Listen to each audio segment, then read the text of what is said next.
Greetings, friends. Saudações, amigos! Hoje, ao continuarmos nossa jornada pelo livro O Grande Conflito, retornamos à Alemanha, onde, conforme lemos no capítulo 10, todo o país ficou agitado enquanto milhares de pessoas se perguntavam o que havia acontecido com Martinho Lutero. Rumores selvagens circularam, com muitos acreditando que o reformador havia sido assassinado. Alguns se uniram, determinados a vingar a morte de Lutero, e os líderes da Igreja Romana ficaram apavorados quando viram o nível de raiva contra eles. Por fim, chegaram notícias de que Lutero estava vivo, embora fosse mantido prisioneiro para sua própria segurança. Isso acalmou um pouco as coisas, e os escritos do reformador foram lidos com ainda mais entusiasmo, com muito mais pessoas se juntando à reforma.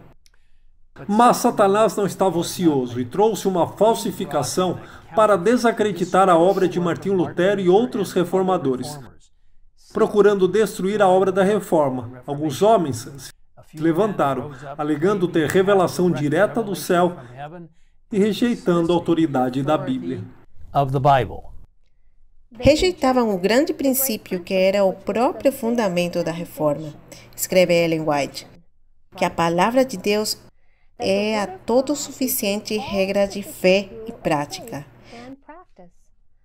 Por este ato de pôr de lado o grande indicador do erro e falsidade, fora aberto o caminho para Satanás governar os espíritos como melhor lhe aprovesse. E vocês sabem, amigos, o mesmo é verdade hoje. Quando deixamos de lado a Bíblia como nosso guia inspirado de fé e prática, ela abre caminho para que Satanás introduza todos os tipos de falsos ensinos. O fruto desses falsos mestres, que a princípio afirmaram ser partidários da reforma, mas que eram guiados por seus próprios sentimentos e ilusões, logo ficou aparente. O caos se seguiu, com o fanatismo e a ilegalidade tomando conta de muitos. Pior ainda, as ações daqueles que provocaram conflitos e confusão foram atribuídas à reforma, com alegações de que isso foi o resultado de seguir o ensinamento de Lutero. Quando Lutero soube do estrago e confusão causados por esses falsos mestres, até mesmo em Wittenberg, o centro da reforma, ele estava determinado a deixar sua fortaleza segura e mais uma vez alimentar seu rebanho. Não são os habitantes de Wittenberg minhas ovelhas? Ele escreveu. Não os confiou Deus a mim? E não deveria eu, sendo necessário, expor-me à morte por sua causa? Isso não era exagero. Lutero estava sob a proibição do império. Os inimigos tinham a liberdade de tirar-lhe a vida. Aos amigos era vedado auxiliá-los ou abrigá-lo. Ele, porém, via que a obra do Evangelho estava perigando, que em nome do Senhor saiu destemidamente para batalhar pela verdade. Pela palavra, disse ele, devemos vencer e destruir o que foi estabelecido pela violência. Logo se espalharam por Wittenberg relatos de que Lutero havia retornado e iria pregar. As pessoas se aglomeravam em sua igreja, que estava lotada. Por uma semana inteira, as multidões ansiosas ficaram fascinadas enquanto, dia após dia, Lutero exaltava a Bíblia. A palavra de Deus quebrou o encanto da excitação fanática. O poder do Evangelho trouxe de novo para o caminho da verdade o povo transviado. Satanás, no entanto, não desiste facilmente. Alguns anos depois, o fanatismo voltou a estourar com violência ainda maior e resultados mais terríveis, com muitas Bíblias queimando enquanto proclamavam: a letra mata, mas o espírito vivifica. Este ensino satisfazia seu orgulho, colocando virtualmente as ideias e opinião de homens acima da palavra de Deus.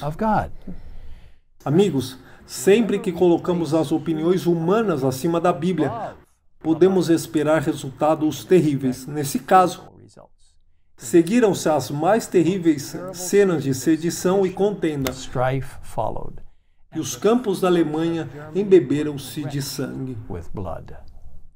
E, no entanto, essa terrível violência foi atribuída aos reformadores, as mesmas pessoas que defendiam a palavra de Deus. Satanás está constantemente procurando enganar os homens e levá-los a chamar ao pecado justiça e à justiça pecado. No entanto, Lutero continuou a defender o evangelho de vários ataques sem medo. E a palavra de Deus provou ser uma arma poderosa em todos os conflitos. Foi nessa época que Lutero completou sua tradução do Novo Testamento para o alemão, que foi recebido com grande alegria por muitos. Todos os que sabiam ler estavam ansiosos para estudar a palavra de Deus por si mesmos, e à noite os professores das aldeias liam em voz alta para pequenos grupos reunidos em torno de fogueiras domésticas. Quando Lutero viu como o povo era abençoado por ter o Novo Testamento em sua língua nativa, ele imediatamente começou a traduzir o Antigo Testamento, publicando-o em partes o mais rápido possível.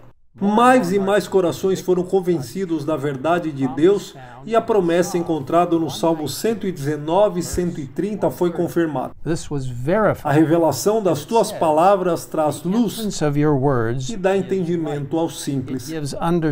Essa luz penetrou em toda a Alemanha e além, para nunca se extinguir. A perseguição foi mais uma vez acesa contra aqueles que permaneceram firmes em sua fé, mas não teve sucesso.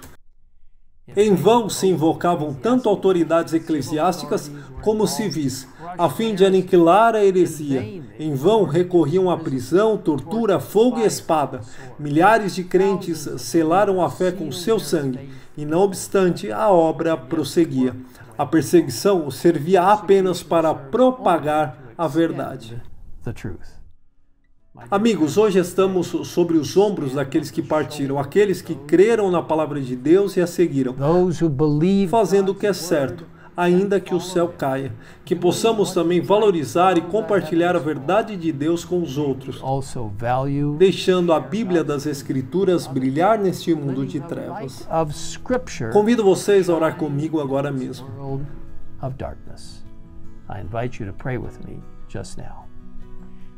Pai do céu, obrigado pela palavra de Deus, obrigado pelo privilégio de compartilhar essas preciosas instruções e diretrizes da própria sala do trono do céu. Ajude-nos enquanto interagimos com os outros para mostrar a eles os seus preceitos, a sua orientação em nossas vidas, e que a palavra de Deus pode nos trazer estabilidade e vida. Ajude-nos, Senhor, a ficar longe do fanatismo daqueles que podem reinterpretar a sua palavra, quando na verdade eles podem simplesmente distorcê-las para dizer que é algo exatamente o oposto daquilo que a Bíblia diz. Nós simplesmente pedimos, Senhor, que nos guie em nosso maravilhoso trabalho que nos confiou de compartilhar a simples palavra de Deus com os outros. Em nome de Jesus nós pedimos. Amém. Amen.